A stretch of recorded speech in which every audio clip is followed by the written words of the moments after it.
नमस्कार मित्रांनो, I S अकॅडमीमध्ये आपलं स्वागत आहे. आज आपण आरआरबी ग्रुप डी 2022 या पेपरमध्ये जो काही 24 आणि 25 ऑगस्टला जो पेपर झाला आहे, त्याचे परीक्षेत विचारलेले प्रश्न आज आपण बघणार आहोत. याच्या आधीही आपण बघा 18 तारखेपासून 17 किंवा 18 तारखेपासून जेव्हा आपले पेपर स्टार्ट झाले आहे, तेव्हापासून आपण डेली हा अपडेट घेत आहोत की शिफ्ट वाईज क्वेश्चन कसे विचारले गेले आपल्याला आणि कोणत्या टाईपचे क्वेश्चन हे विचारले जातात आहे. ठीक आहे. चला तर आता स्टार्ट करूया की 24 आणि 25 ऑगस्ट रोजी कोणते प्रश्न विचारले गेले. त्याआधी बघा, आय एस अकॅडमीने टेस्ट सिरीज लॉन्च केली आहे. ही टेस्ट सिरीज संपूर्ण मराठीमध्ये आहे. खूप जास्त कॉल आम्हाला येत आहे. बघा मित्रांनो, टेस्ट सिरीज ही आपण मराठीमध्येच लॉन्च केली आहे. तुम्ही जर हिंदी किंवा मराठी कारण हिंदी किंवा इंग्लिशमध्ये टेस्ट सिरीज अवेलेबल आहे, पण मराठीमध्ये खूप कमी टेस्ट सिरीज अवेलेबल आहे. ओके. तर त्याच्यामुळे ही जी टेस्ट सिरीज आहे, याच्यामध्ये जो काही कंटेंट भेटेल तुम्हाला खूप टॉप लेवलचा कंटेंट भेटेल आणि खूप साऱ्या मुलांना आता सध्या खूप फायदा झाला आहे याचा. तर बघा, टेस्ट सिरीज का लावावी, तर आपण त्याच्यावरती चर्चा करूया एकदा थोडीशी. ओके. सगळ्यात पहिले तर तुमची तयारी किती झाली ते कळतं. त्याच्यानंतर टाइम मॅनेजमेंट कळतं. सेकंड, परीक्षेचा तंतोतंत अनुभव तुम्हाला येतो की परीक्षेमध्ये एक्झामचे क्वेश्चन्स कसे येत आहे आणि तुम्हाला कोणत्या पद्धतीने त्याला टॅकल करायचं आहे. म्हणजे कोणता प्रश्न तुम्हाला आधी घ्यायचा आहे, कोणत्या प्रश्नावरती टाइम घालवायचा नाहीये, तो तुम्हाला कळतो. त्याच्यानंतर प्रेशर हँडल तुमचं इझिली होतं आणि मार्क्स आणि वीक एरियाज तुम्हाला कळतात. ओके. आपली ही टेस्ट सिरीज आहे, ही 299 मध्ये आपण देत आहोत आणि 299 मध्ये तुम्हाला टोटल 5 क्वेश्चन सेट येतील आणि ह्या क्वेश्चन सेटमध्ये बघा, तुम्ही जेव्हा पेपर द्याल, कारण आत्तापर्यंतच्या सर्व मुलांचा अनुभव आहे. पहिला पेपर त्यांना थोडासा अवघड गेलाय, परंतु सेकंड पेपर पासून आपण त्यांना अनालिसिस देत असतो की क्वेश्चनचे आन्सर कसे आले, काय आले, कोणता एरिया त्यांना चांगला करायचा आहे. ते आपण त्यांना निगेटिव्ह मार्किंग, पॉझिटिव्ह मार्किंग आणि अटेम्प्टेड क्वेश्चनही पाठवत असतो. त्याच्यातून त्यांना अनुभव भेटतो चांगला आणि सेकंड ते चांगलं एक्झाम द्यायला स्टार्ट करताय. ओके. आणि आपले क्वेश्चन पेपरमधले खूप सारे क्वेश्चन हे सध्या विचारले गेले आहे एक्झाममध्ये. त्याच्या मुलांना त्याचा खूपच चांगला फायदा झालाय. बघा, तुम्हाला जर एक्झामचा तुम्हाला एक्सपिरियन्स घ्यायचा असेल तर टेस्ट सिरीज ही मस्ट आहे. तुम्ही कोणतीही टेस्ट सिरीज बाय करा, पण बघा आपण मराठीमध्ये ही लॉन्च केली आहे. ही टेस्ट सिरीज लावली तर नक्कीच तुम्हाला फायदा होईल. ओके. चला आता स्टार्ट करूया आता आपल्या टॉपिकला. 24 आणि 25 ऑगस्ट रोजी आलेले क्वेश्चन कोणते कोणते. ठीक आहे. आता बघा, याच्यामध्ये जो आहे सगळ्यात पहिले पदावलीचा क्वेश्चन आपण घेऊया. पहिला क्वेश्चन जो विचारला गेला होता, -48 डिवायडेड बाय असं कंसात आलं होतं 4 × 6 - 5 + 1. ठीक आहे. हा कंस पूर्ण भागिले 24. बघा, या पद्धतीने आपल्याला क्वेश्चन विचारला ना, सगळ्यात पहिले तर घाबरून जायचं नाही. एकदम आरामात क्वेश्चन सॉल्व्ह करायचा. सगळ्यात पहिले आपल्याला माहिती आहे भागाकार आपण करत असतो. भागाकार करण्याआधी कंसातले जर सिम्प्लिफिकेशन होत असेल ते करून घ्यायचं. आता मी इथे बरोबर लिहितो, -48 डिवायडेड बाय, ओके, 4 इंटू तसंच होणार. आता याच्यामध्ये बघा, 6तून 5 गेले, उरला 1, बरोबर. 1 + 1 2. हा झाला डिवायडेड बाय 24, राईट. आता हा -48 याला तसंच ठेवा. ठीक आहे. आता हा -48 भागिले, इथं झाला 4 दुने 8 आणि भागिले हा 24. आता हा भागिले आपल्याला आधी करून घ्या तुम्ही. ओके. -48 भागिले 8 भागिले 24 हा तसाच ठेवला मी. ठीक आहे. आता काय झालं, 8 सक 48 -6 आला इथं आणि भागिले 24. याला पुढे असं अजून काय सिम्प्लिफिकेशन, 6 भागिले 24 याला खाली घेऊन येऊ आपण. 6 × 6 6 × 24 आणि आपला आन्सर आला 1/4 -1/4. ओके. हा ऑप्शन मध्ये आन्सर होता. बघा, अप्रोच आपण इथे कळून घेतोय आणि ह्याच टाईपचे क्वेश्चन आपण आपल्या टेस्ट सिरीज मध्ये टाकले, जेणेकरून विद्यार्थ्यांचा खूप चांगला फायदा होतोय आणि असे क्वेश्चन आपण खूप जास्त सॉल्व्हही करून घेतले आहे. ओके. तर तुम्ही आय बटन वरती इथे बघा, वरती आय बटन दिलं आहे. त्याच्यामध्ये तुम्हाला सायन्स पण भेटेल, मॅथ्स पण भेटेल आणि जर तुम्ही चॅनलच्या वेबसाईट वरती चॅनलवरती गेला तर चॅनलवरती तुम्हाला सगळेच्या सगळे टॉपिक्स कव्हर अप दिसतील. तुम्ही ते तिथूनही स्टडी करू शकतात. ओके. चला आता पुढे जाऊया आपण याच्यामध्ये, सॉरी, पुढे जाऊया, पुढचा प्रश्न बघूया. पुढचा प्रश्न जो आहे तो आपल्याला विचारला गेला होता की 3x 3x² - 6x - 24, तर x च्या किमती काय. ओके. x च्या किमती विचारल्या गेलेल्या होत्या. बघा मित्रांनो, आता एक्झाम मध्ये आपल्याला विचारलं गेलंय, तर आपल्याला काय करावं लागेल, आपल्याला सिंपल वे मध्ये सॉल्व्ह करायचं. 3x - 6x - 24 is equal to 0. बरोबर. आता हा सॉल्व्ह करताना काय करायचं? जर इथं x सोबत कोणता सहगुणक नसेल, तर आपल्याला डायरेक्ट सॉल्व्ह करता येतं. जर सहगुणक असेल, तर याची आणि याचा गुणाकार करायचा. 3 गुणिले 24 किती होतात? 24 त्रिक आपण करतो 72. ओके. 72 ची अशी फोड करायची आपल्याला, की त्यांची बेरीज किंवा वजाबाकी ही 6 आली पाहिजे. ओके. 6 आली पाहिजे ही जर बघितलं आपण तर काय होतं 12 आणि 6 बारसक 72 होतं. बरोबर. आणि 12ला मायनस चिन्ह आणि याला प्लस चिन्ह आपल्याला द्यावं लागेल. बरोबर. तर -6 येणार. तर इथं तुम्ही डायरेक्टली टाकू शकतात डिवायडेड बाय 3 कारण हा सहगुणक आलाय कारण आपण एक्झाम मध्ये करतोय. ओके. डिवायडेड बाय 3 आणि याचा जो असतो तो आपला वेगळा येतो. काय येतो? मायनसचा प्लस होणार, प्लसचा मायनस होणार. आता 3 चोक 12, 3 दुने 6. ओके. म्हणजे 4 वजा 2 हे आलं आपलं अँसर. ठीक आहे. 4 वजा 2 हे आलंय आपलं इथं अँसर. आता पुढचा बघा. पुढे आपण क्वेश्चन सॉल्व्ह करूया. आता याच्यामध्ये तुम्ही इथे इक्वेशन मध्ये पण पुट करू शकतात हे, की इक्वेशन मध्ये जर टाकलं तुम्ही, की आता बघा मी इथे हाच एक्झाम्पल परत लिहितो. 3x square minus 6x minus 24 is equal to 0. Okay. तर आपलं काय आलं होतं? -12. बरोबर. -12x मायनस बारसक 72 आले होते ना. -6x minus 24 is equal to 0 असं टाकावं लागेल आपल्याला. याच्यातून काय कॉमन येणार? 3x बाहेर येणार आहे. ओके. x मायनस 4 आणि इथून काय बाहेर येणार? -6 आणि तो इथे होणार x मायनस 6 चौक 24 -4 is equal to 0. Okay. x minus 4 इथून कॉमन, x मायनस 4 इथून कॉमन, x मायनस 4 हा कॉमन झाला. 3x minus 6 is equal to 0. बरोबर. तर x इज इक्वल टू 4 आणि x इज इक्वल टू हा 3x इज इक्वल टू 6 होणार, x इज इक्वल टू 6/2. तर x इज इक्वल टू काय झाला आपल्याला? हा झाला 6/2. तर हा होणार 3 दुने 6 3. ओके. 4 आणि 3 सॉरी 2. 4 आणि 2 इथे झालं आपला अँसर. ठीक आहे. तर आपण या पद्धतीने करू शकतो. आता बघा याच्यामध्ये अजून आपण बघूया आता की क्वेश्चन कोणत्या प्रकारचे आले आहेत. आपल्याला स्पेअर सांगितला होता. इथं एक गोल दिला होता. गोलाची त्रिज्या दिली होती आपल्याला. गोलाची त्रिज्या जी आहे ती आपल्याला सांगितली गेली होती किती आहे? R is equal to 7 centimetre सांगितली आहे. तर आपल्याला त्याचं क्षेत्रफळ करायचं आहे. तर क्षेत्रफळ काढायचं आहे. ओके. सेम टाईपचे क्वेश्चन विचारले जात आहे. तर त्याच्यामुळे हे फॉर्म्युले तुम्ही लक्षात ठेवा. गोलाचा जो क्षेत्रफळ असतो 4 पाय आर स्क्वेअर आपण लिहितो. तर इथे काय करणार आपण 7 जेव्हा बघा 7 14 कधी लक्षात ठेवा रेडियस 7 14 7 त्रिक 21 7च्या पाड्यातील आली ना तर तुम्हाला पायची व्हॅल्यू 3.142 नाही पुट करायची इथे. इथं पुट करावी लागेल 22/7. ठीक आहे. कारण हे 7ने कट होणार आहे आणि 7 गुणिले 7 कारण 7चा वर्ग आहे. तर हा 7 गेला. तर इथे किती झालं? 4 गुणिले 7 दुने 14 हातच्याला 1 7 दुने 14 1 15 154. आता हे किती होणार? 4 चौक 16 आणि 15 चौक 60 आणि 1 616 सेंटीमीटर स्क्वेअर हा झाला आपला वर्ग. ठीक आहे. तर या पद्धतीने आपल्याला हे सॉल्व्ह करायचं आहे. आता पुढचा प्रश्न बघा. पुढचा प्रश्न आता बघूया आपण याच्यामध्ये. पुढचा प्रश्न आपल्याला विचारला गेला आहे की एका वस्तूची विक्री किंमत दिली आपल्याला. विक्री किंमत ही दिली आहे 1360. ठीक आहे. त्याच्यावरती डिस्काउंट दिला होता म्हणजे त्याच्यावरती सूट जी दिली होती पहिल्यांदा दिली ती 15% आणि त्याच्यानंतर दिली 20%. ठीक आहे. कळलं तुम्हाला? पहिली सूट दिली 15% नंतर दिली 20%. तर त्या वस्तूची तर त्या वस्तूची खरेदी किंमत किती आपल्याला विचारलं. ठीक आहे. विक्री किंमत दिली तर खरेदी किंमत आपल्याला सांगितलं की 2000 इथे ऑप्शन दिले होते 3000 4000 आणि 5000. ठीक आहे. आता याच्यामध्ये बघा कसं सॉल्व्ह करायचं. आता सगळ्यात पहिले आपली विक्री किंमत एवढी झाली आहे बरोबर. तर आपण जी काही छापील किंमत होती सॉरी छापील किंमत आपल्याला काढायची आहे. तर छापील किंमत किती होती आपल्याला असं विचारलंय सॉरी छापील किंमत विचारलंय. तर छापील किंमत बघा सगळ्यात पहिले आपण समजा 2000 कन्सिडर करू. 2000 वरती 15% त्याने डिस्काउंट दिलाय. तर आपण कसं इझिली काढतो? 2000 म्हणजे 100% बरोबर. तर 10% म्हणजे 200 झालं बरोबर. 15% विचारलं म्हणजे 300 होईल बरोबर. 100च्या 200चे अर्धे 100 आणि 10चे अर्धे 5. 10 आणि 5 15. 15% म्हणजे किती? 300 झालं. म्हणजे हा झालाय 1700. राईट.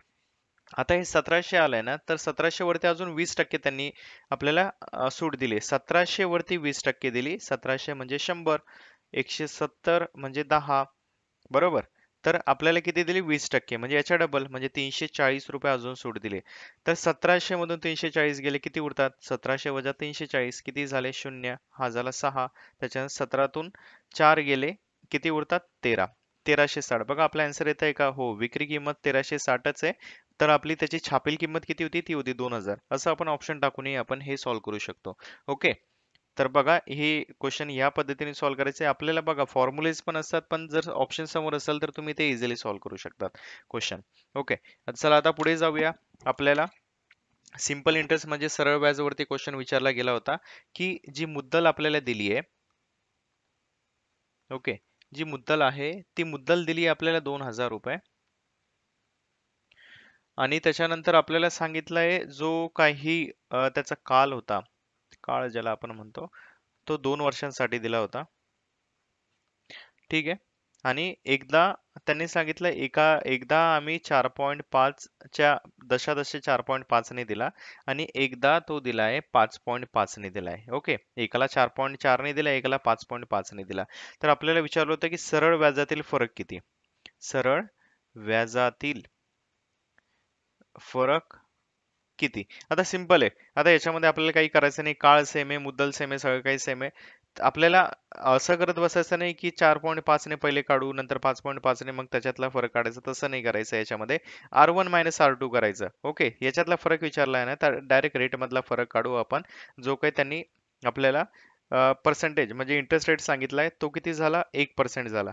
5.5 वजा 4.5 1%. बरोबर. तर 1% आणि किती वर्षासाठी? तो पण 2 वर्षासाठी. तर सगळ्यात पहिले मुद्दल होती 2000 रुपये. याला 100% कन्सिडर करायचं. 200 म्हणजे 10%, 20 म्हणजे 1%. राईट.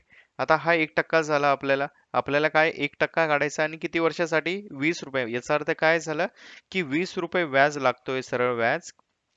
किती? एका वर्षासाठी. तर 2 वर्षासाठी किती लागणार? तो लागणार 40 रुपये. ओके. हा काय झाला फरक, या दोघांतला फरक. एकदम सिंपल सिंपल क्वेश्चन विचारले गेले एक्झामला. त्याच्यामुळं चांगल्या पद्धतीने तयारी करा. ऑब्विसली तुम्ही एक्झाम ती क्रॅक करू शकतात. ओके. खूप सिंपल क्वेश्चन आपल्याला विचारले गेले. तर आता बघा, अजून आपण क्वेश्चन बघूया. याच्यामध्ये अजून कोणत्या टाईपचे प्रश्न आपल्याला विचारले गेले याच्यामध्ये. आता पुढचा प्रश्न घेतो मी, की एक ट्रेन दिली आपल्याला. ओके. आपल्याला सांगितलं एक रेल्वे आहे. मी इथं ट्रेन लिहितो T1. जी ट्रेन आहे ती 56 मीटर पर सेकंडच्या स्पीडने जात आहे. दुसरी एक ट्रेन आहे T2. ही चालली आहे 46 मीटर पर सेकंडच्या स्पीडने आणि ह्या दोघी एकाच डायरेक्शन मध्ये जात आहे. म्हणजे ही पण इकडे जाते आणि ही पण इकडे जाते. तर याच्यामध्ये आपल्याला सांगितलं की त्या एकमेकांना म्हणजे ही ट्रेन, एक ट्रेन आहे आणि दुसरी ट्रेन आहे. ओके. दोघांचा स्पीड वेगवेगळा आहे. बरोबर.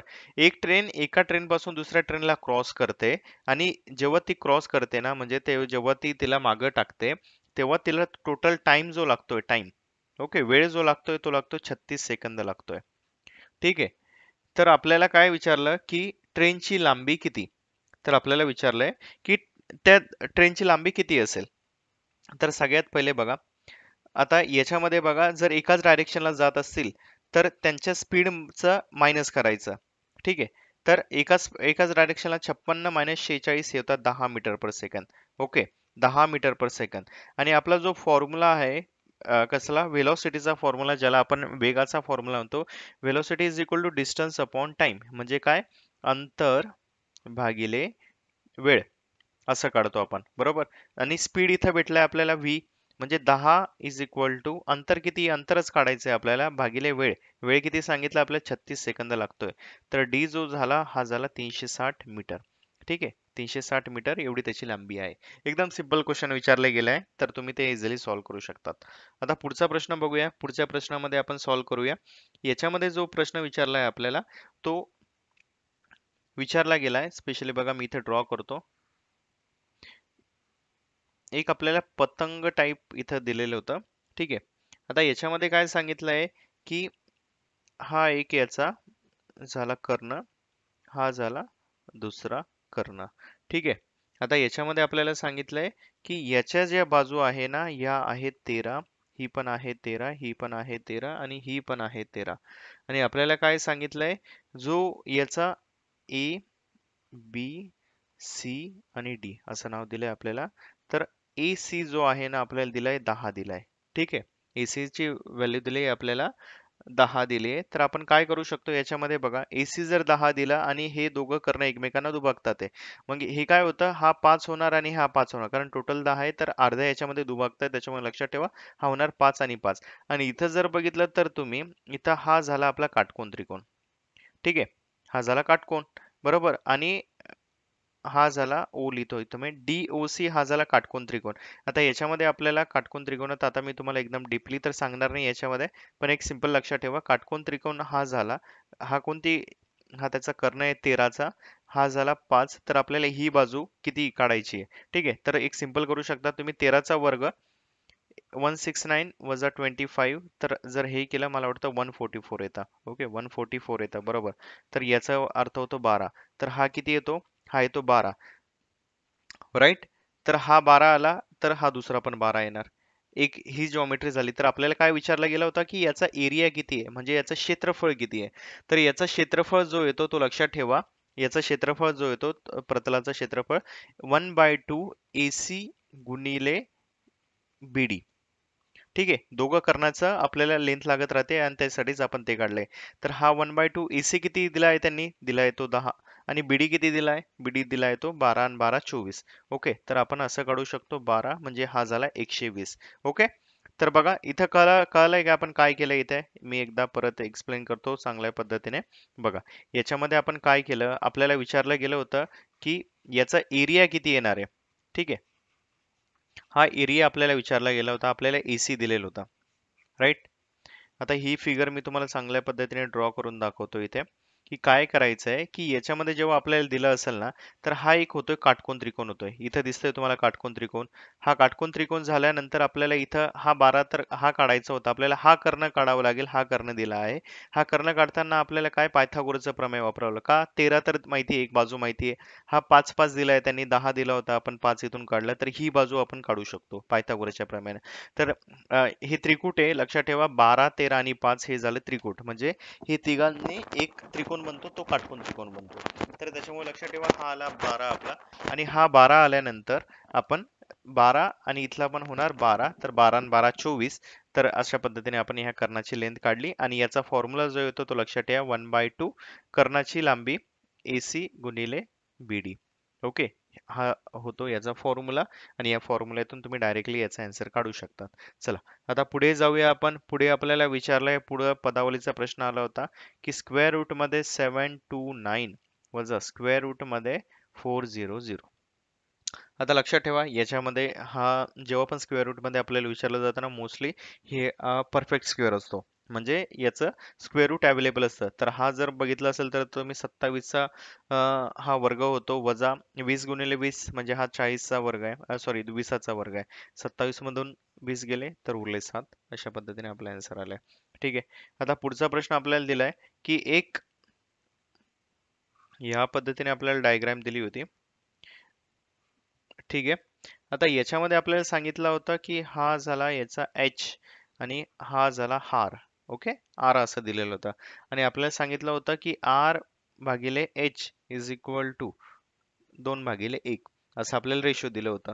आणि याचं जो काही दिलं होतं ना की वक्र पृष्ठफळ दिलं होतं, वक्र पृष्ठफळ. बघा, कधी लक्षात ठेवा, यांचे तुम्ही फॉर्म्युले जे आहे ते लक्षात ठेवा, जेणेकरून तुम्हाला फायदा होईल. ठीक आहे, वक्र पृष्ठफळ दिले 616. तर आपल्याला काय विचारलं होतं त्यांनी, तर H आणि R किती, यांची व्हॅल्यू किती, हाईट किती आणि रेडियस किती आहे, असं आपल्याला विचारलं गेलंय. ठीक आहे, तर आता बघा याच्यामध्ये वक्र पृष्ठफळ जेव्हा आपल्याला सांगितलं जातं, तर त्याचा फॉर्म्युला मी इथं A ने लिहितो फक्त, A is equal to 2πRH असा फॉर्म्युला याचा. ठीक आहे, एकदम सिंपल फॉर्म्युला आहे, लक्षात ठेवा 2πRH. तर इज इक्वल टू किती, 616, बरोबर. आता 2, आता पाय आपण लक्षात ठेवायचं इथं 2πRH, पायला मी तसंच ठेवतोय, त्याच्यानंतर इथं काय करणार R. ओके, R च्या जागी मी काय टाकू शकतो बघा, आता R by H is equal to 2, R is equal to 2H असं टाकू शकतो का मी, बरोबर. हा 2h इकडे जाऊन मल्टिप्लाय होणार. तर आरच्या जागी मी लिहिणार 2h into h is equal to 616. आता मी काय करणार 22/7 घेणार पाय, कारण 616 इथं भाग जाणारच, इथं पॉइंट मध्ये घेण्याचा संबंध नाही आपल्याला. 616 22 ने एकदा भाग देऊया, 22 दूने 44 होतात. बरोबर. 22 दूने होतात तुम्ही याला डायरेक्टली भागही देऊ शकतात. आता मी 11ने भाग देऊ, सगळ्यात पहिले सिंपल भाग देऊया. चला आपण 11ने भाग देऊ. 11ने भाग दिल्यानंतर इथं काय होतं बघा, तर 11 दूने 22, हा इथे होणार 11 5 55. बरोबर. 11 5 55, 11 6 66. या पद्धतीने इथे आलंय. आता इथे आपण काय करूया, इथे काय उरणार आता, की हा 2 गुणिले 2 h चा वर्ग इज इक्वल टू 56 इंटू 7. आता मी इथं काय करतोय, की ह्या 5 7 8 56. ठीक आहे. आता इथे आपण काय करू, 2ने भाग देऊया इथे परत. इथे 2ने भाग दिल्यानंतर इथे किती होतात, 2 दूने 4, 2 8 16, 28 झाले इथे. बरोबर. आता मी इथे काय करणार, 4ने भाग जातोय, 4 1 4, 4 7 28, इथे उरले 7 गुणिले 7 is equal to H square. H is equal to square root घेतलं मी 7. Okay, 7 centimetre. आता एच इज इक्वल टू 7 आपल्याला भेटलं. आपल्याला माहिती आहे R by H is equal to 2/1 आहे. आर भागिले 7 बरोबर 2/1. तर आर ची व्हॅल्यू किती होणार, 2 गुणिले 7. R is equal to 14. तर आपल्याला काय कळालं, जे त्याची हाईट आहे 7 आणि रेडियस आहे 14. तर या पद्धतीने आपण हे काढू शकतो. ठीक आहे. जस्ट मित्रांनो, फॉर्म्युले लक्षात ठेवा. फॉर्म्युले खूप इम्पॉर्टंट आहे आणि एक्झाम मध्ये जसे तर तसे आपल्याला विचारले जात आहे. त्याच्यामुळे हे फॉर्म्युले चांगल्या पद्धतीने लर्न करा आणि सॉल्व्ह करा. आता चला पुढचा प्रश्न आपण बघूया. याच्यामध्ये पुढे प्रश्न काय विचारला गेला आहे आपल्याला, की 15 has to 12, 15 has to 12. Okay, मी इथं क्लिअर करतो सगळ्यात पहिले. इथं आलाय 15 हा 12, त्याच्यानंतर तर 25 आणि x, आणि इथं विचारलंय की x ची किंमत किती. ओके. हा सॉल्व्ह करताना काय करायचं, 15/12 इज इक्वल टू 25/x. तर आता काय करणार, तिरकस गुणाकार, 15 गुणिले x इज इक्वल टू 12 गुणिले 25. Right. x is equal to काय करणार आपण, 12 गुणिले 25/15. आता 5ने भाग द्या, 5 त्रिक 15, 5 5 25. बरोबर. 3 1 3, 3 चौक 12. x is equal to 20. Okay, इथं आलं आपला आन्सर. चला आता पुढे जाऊया. बघा, एक्झाम मध्ये जे काही क्वेश्चन आहे ना, कधीही लक्षात ठेवायचं, जे सिंपल क्वेश्चन असतात ते सगळ्यात पहिले सॉल्व्ह करायचे, त्याच्यानंतर हार्ड क्वेश्चन कडे जायचं, जेणेकरून आपला कॉन्फिडन्स पण बिल्ड होतो आणि सेकंड आपल्याला टाइम पण भेटतो. ठीक आहे. आता आपल्याला पुढे विचारलं गेलंय की ट्रेनचं एक एक्झाम्पल आलं होतं पुढच्या शिफ्ट मध्ये. ट्रेनचं कसं एक्झाम्पल आलं होतं आता, की एक ट्रेन आहे T1 जी चालली आहे 100 kmph म्हणजे किलोमीटर पर आवर, किमीच्या वेगाने चालली आहे. दुसरी जी ट्रेन आहे T2 ज्याला आपण म्हणतोय, ती झाली आहे 62 kmph च्या स्पीडने. ठीक आहे, किलोमीटर पर आवरच्या स्पीडने. आणि ह्या दोघी अपोजिट डायरेक्शन मध्ये जात आहे, म्हणजे T1 इकडे चालली आहे तर T2 इकडे चालली आहे. ठीक आहे, दोघं अपोजिट मध्ये चालले आहे. आणि काय करताय, ते जेव्हा क्रॉस होत आहे ना, तेव्हा क्रॉस होताना टाइम जो लागतोय, तो टाइम लागतोय 10 सेकंदाचा टाइम लागतोय त्यांना. किती, 10 सेकंदाचा टाइम लागतोय. तर आपल्याला विचारलंय की, आणि त्याच्यामध्ये आपल्याला एक दिलंय की एकाची लेन जी आहे T1 जी आहे ती 250 मीटरची आहे. तर आपल्याला विचारलंय की दुसरीची लेंथ किती. ओके, दुसऱ्या ट्रेनची लेंथ किती. तर इथं आपल्याला माहिती आहे velocity is equal to distance upon time, म्हणजे हा झाला अंतर भागिले टाइम, वेळ. बरोबर. तर आपल्याला डिफरन्स किती माहिती आहे का, व्हेलोसिटी किती आहे, ती आपल्याला काय दिली आहे, आपण d इज इक्वल टू लिहूया. तर d is equal to velocity into T. बरोबर. डिस्टन्स किती सांगितलंय आपल्याला, L1 प्लस L2 म्हणजे लेंथ ऑफ पहिल्या ट्रेनची आणि लेंथ ऑफ दुसऱ्या ट्रेनची इज इक्वल टू V. आता V ला आपण काय लिहिणार, व्हेलोसिटी किती आली आहे 162, कारण अपोजिट मध्ये जात आहे तर यांची ऍडिशन होणार. ओके. बघा मित्रांनो, ट्रेनचे खूप सारे एक्झाम्पल आपण घेतले आहे. तुम्ही चॅनल वरती जाऊन व्हिजिट करून ते क्वेश्चन बघू शकतात. तिथे तुम्हाला चांगल्या पद्धतीने कळेल. कारण आता आपण स्पीड मध्ये घेतोय तर आपल्याला एवढं चांगलं आता कळणार नाही. 5/18 हे आपण कन्व्हर्जन फॅक्टर घेतो. ओके, जेव्हा पण आपण त्याला मीटर पर सेकंद मध्ये कन्वर्ट करतो तेव्हा. आणि गुणिले आपल्याला टाइम किती सांगितलाय, 10 सेकंदाचा टाइम सांगितलाय. राईट. तर आता इथे आपण याला काय करूया, भाग देऊया L1 L1 तर आपल्याला दिलंय, किती दिले 250 अधिक L2 इज इक्वल टू, आता इथे बघा तर 9 दुणे 18, ओके, 9 एक 9, 9 एक 9 गेल्यानंतर इथे किती उरतात ते 6 आणि 7, 9 आठे 72, ओके, बेक बे बे 9 18, ओके, म्हणजे हे किती झाले 9 9 पाच्या 45 म्हणजे 450 झालं. L2 is equal to 450 minus 250 म्हणजे हे किती होणार, हा होणार 200. ठीक आहे, तर म्हणजे काय आलं, जी लेंथ आहे दुसऱ्या ट्रेनची लेंथ आहे ती आहे 200 मीटरची लेंथ आहे, हे लक्षात ठेवा. चला आता पुढे जाऊया आपण. पुढचा प्रश्न जो काही विचारला गेला आहे आपल्याला तो आहे की आपल्याला 2 नंबर दिले आहे, ओके, दोन संख्याचे गुणोत्तर, गुणोत्तर आपल्याला दिलं आहे की 5:2 आहे आणि याच्यातला आपल्याला फरक दिला आहे आणि त्यांच्यातला फरक किती आहे, तो आहे 162. तर सर्वात लहान संख्या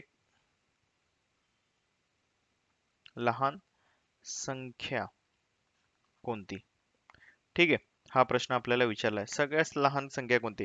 आता काय, सगळ्यात पहिले दोन संख्यांचं गुणोत्तर दिलं आहे, म्हणजे एक संख्या झाली 5 तुम्ही कन्सिडर करू शकतात आणि दुसरी झाली 2, ओके, यांच्या ह्या रेशो मध्ये आहे त्या संख्या. आणि याच्यामध्ये काय विचारलं तर आपण 5x आणि 2x घेऊया. तर याच्यामधला फरक दिलाय आपल्याला, तर याचा अर्थ काय, 5x मधून 2x गेले म्हणजे 3x ची व्हॅल्यू दिली आहे, 3x म्हणजे किती होते 162 होते, राईट, 162 होते. तर आता आपण काय करू, x इज इक्वल टू किती येते बघा, तर हा 3 जाणार इथे, 162 भागिले 3, 3 5 15 आणि 3 चोक 12, 54. तर x ची व्हॅल्यू काय आली आपली 54. आता मला सांगा 5x मोठी की 2x मोठी, 5x मोठी, दुसरी ज्या दोन संख्या ती एक आहे 5x आणि दुसरी आहे 2x. आता x ची व्हॅल्यू इथं टाकली तर आपल्याला भेटणार, तर सर्वात लहान संख्या 2x आहे.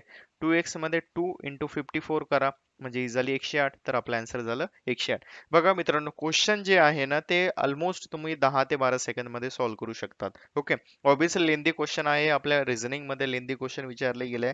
आपण जे क्वेश्चन बघतोय ना की मॅक्सिमम तुमचे मार्क्स कुठे कव्हर होतील ते क्वेश्चन आपण सॉल्व्ह करत आहोत, जेणेकरून तुम्हाला त्याचा एक्झाम मध्ये नक्कीच फायदा होईल, ओके. आणि हे रिपीटेड क्वेश्चन आहे, म्हणजे सेम टाइप मध्ये क्वेश्चन विचारले जात आहे, फक्त संख्या चेंज होत आहे.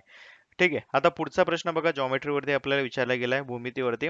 एक त्रिकोण आहे असा, काटकोन त्रिकोण, आणि या काटकोन त्रिकोणामध्ये काय होत आहे की याला आपण नाव दिलंय पी क्यू आणि आर, ठीक आहे.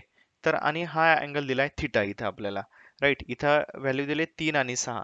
तर आपल्याला काय विचारलंय, तर थिटा बरोबर किती डिग्री असेल, किती अंशाचा असेल, तर आपल्याला अँगल विचारलाय, ओके. किंवा इथं विचारलं होतं की अँगल पी आर क्यू किती असेल, याची व्हॅल्यू किती असेल. तर आपण काय करणार, 3 6 दिलंय आपल्याला, तर बघा याच्यामध्ये लक्षात ठेवा, याचा अर्थ आपल्याला साइन कॉस टॅन यूज करायचा आहे, ओके. साइन थिटाचा फॉर्म्युला काय होतो, साइन थिटा लक्षात ठेवा, साइन थिटा म्हणजे समोरची बाजू भागिले कर्ण, ओके. इथं मी लिहितो चा अर्थ होतो समोरची बाजू भागिले कर्ण, ओके. समोरची बाजू कधी लक्षात ठेवा, साइन थिटा म्हणजे समोरची बाजू, आणि थिटाच्या समोर कोणती आहे 3 भागिले कर्ण, ओके. दोघं पण व्हॅल्यू दिल्या म्हणजे ही व्हॅल्यू आपल्याला करता येणार आहे, ठीक आहे. तर हे होणार 1/2. आता आपल्याला याच्यासाठी काय इथं तो टेबल पार्ट पाहिजे की काय, 0 1/2 1/√2 √3/2 आणि 1, ओके. आणि अँगल काय असतो 0 30 45 60 आणि 90.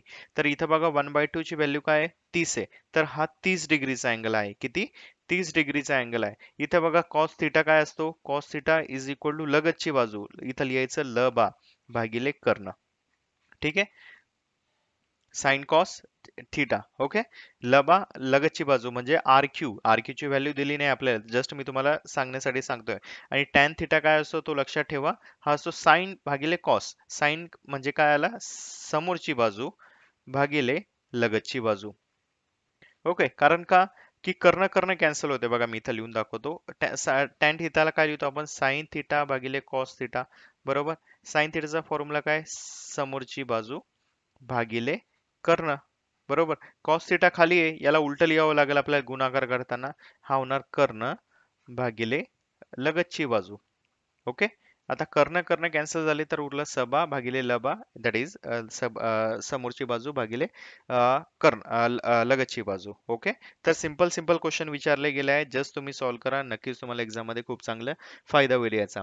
चला आता पुढे चला मित्रांनो, पुढे बघा आपल्याला प्रश्न विचारला गेलाय की 12x² is equal to 27x, तर x बरोबर किती, असा प्रश्न विचारला गेला आपल्याला.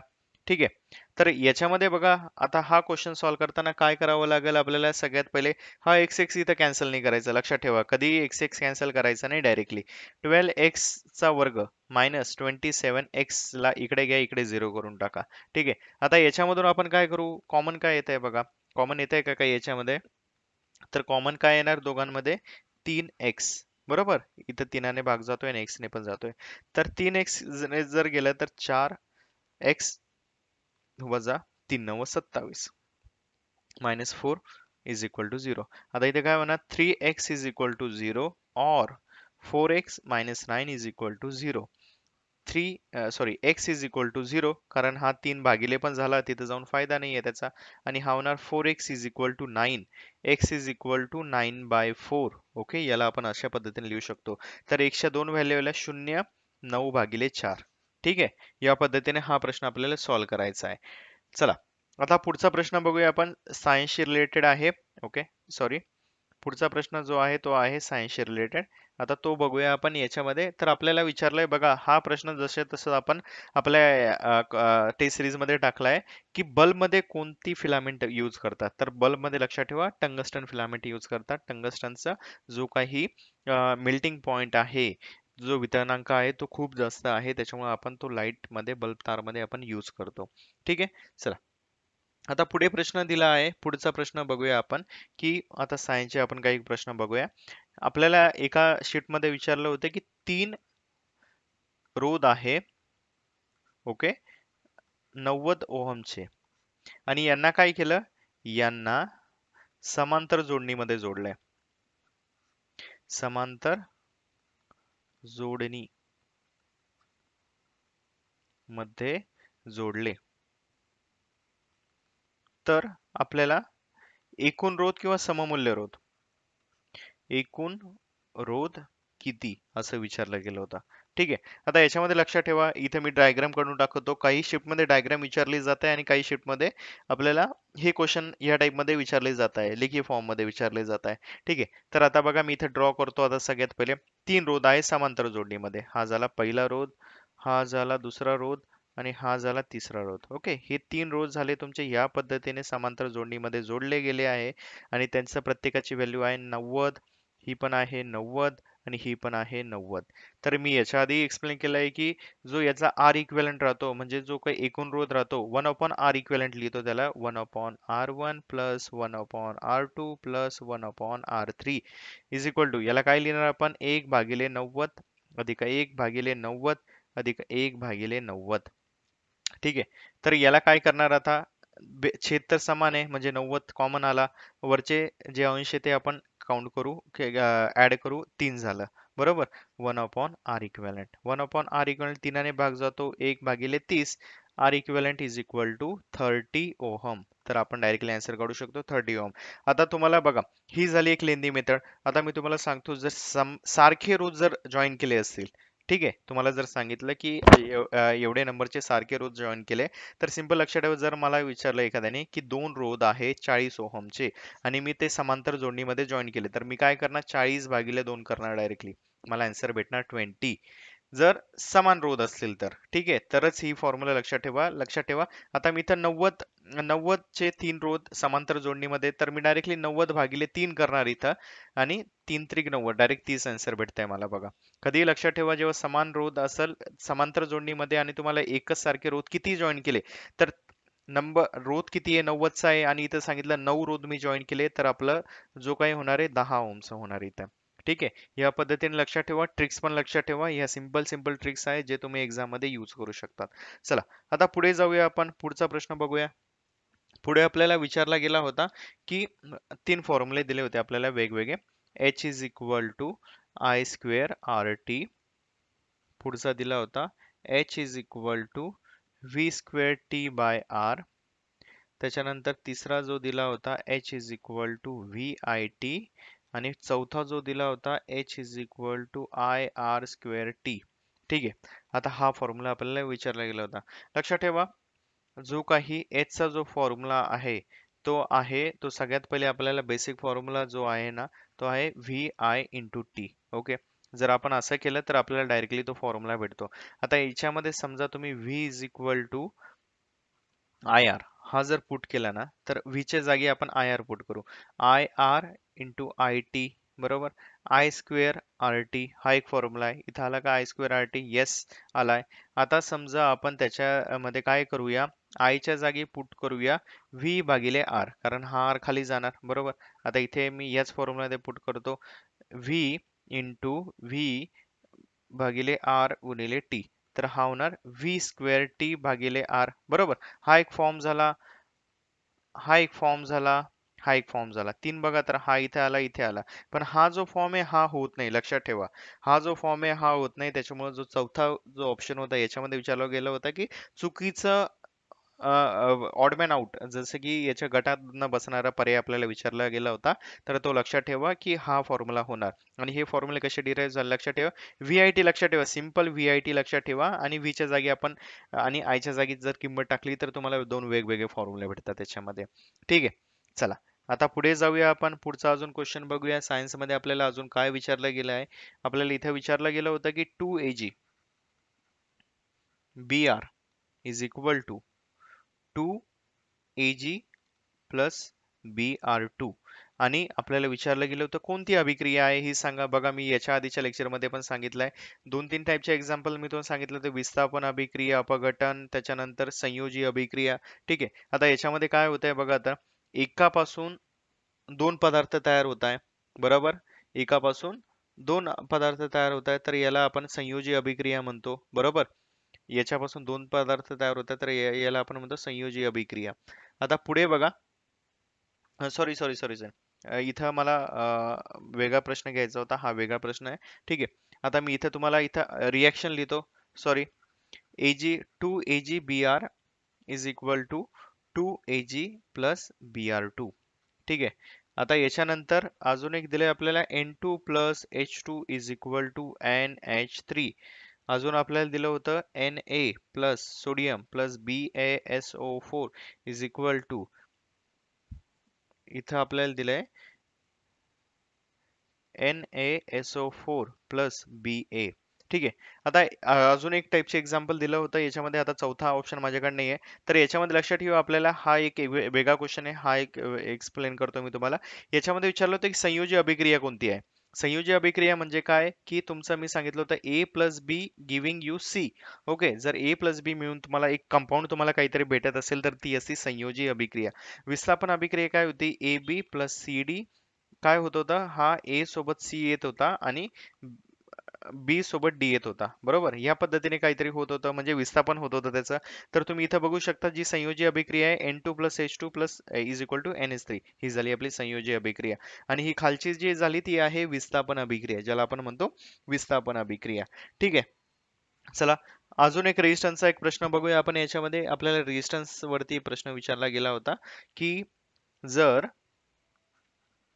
दोन रेजिस्टर्स आहे आपले 5 ओहम आणि एक दुसरा आहे 10 ओहम, हे सिरीज मध्ये आपल्याला जॉईन केले आहे. ठीक आहे, आणि व्होल्टेज दिले आहे आपल्याला 5 व्होल्ट. तर आपल्याला विचारायला गेलं होतं की करंट किती काढायचा आहे आपल्याला. ओके, करंट किती आहे तो काढायचा आहे. तर सगळ्यात पहिले लक्षात ठेवा आर इक्विव्हॅलेंट म्हणजे टोटल रेजिस्टन्स किती झालाय. सिरीज मध्ये म्हटल्यानंतर डायरेक्ट ऍडिशन होणार 10 अधिक 5, म्हणजे हा झालाय 15 ओहमचा. राईट, आता हा 15 ओहमचा झालाय आपला. तर 15 ओहमचा झाल्यानंतर लक्षात ठेवा की V is equal to I into R करतो आपण बरोबर. तर आपल्याला इथं व्होल्टेज दिला आहे, हा झाला 5 व्होल्ट, आणि आय जो दिला आहे आय, आणि आर जो दिला आहे तो झाला 15, कारण टोटल आपल्याला रेजिस्टन्स काढायचा आहे. तर आय इज इक्वल टू काय होणार, आय इज इक्वल टू 5 भागिले 15, म्हणजे 5 एक 5, 5 त्रिक 15, 1/3. ओके, अँपियर, किंवा याला आपण लिहू शकतो 0.333 अँपियर. ओके, हे झालंय आपलं किती करंट त्याच्यातून जो फ्लो होणार आहे तो करंट आपण इथे टाकला आहे. ठीक आहे मित्रांनो, तर बघा मित्रांनो, आज आपण काही क्वेश्चन्स बघितले आहेत जे काही खूप इम्पॉर्टंट होते आपल्या एक्झाम साठी, आणि जे काही एक्झाम मध्ये आपले विचारले गेले होते. बघा, ह्याच टाईपचे व्हिडिओ आपल्या युट्यूब चॅनल वरती पण अवेलेबल आहेत, ते तुम्ही फॉलो करू शकता, त्याच्यावरती बघू शकतात. आणि तुम्ही चांगला अभ्यास करू शकतात. ओके. जर तुम्हाला काही प्रॉब्लेम असेल, काही प्रश्न असतील, तर तुम्ही आम्हाला हमखास विचारू शकतात, मेल करू शकतात. मोबाईल नंबरही दिला आहे, त्याच्यावरतीही विचारू शकतात. धन्यवाद.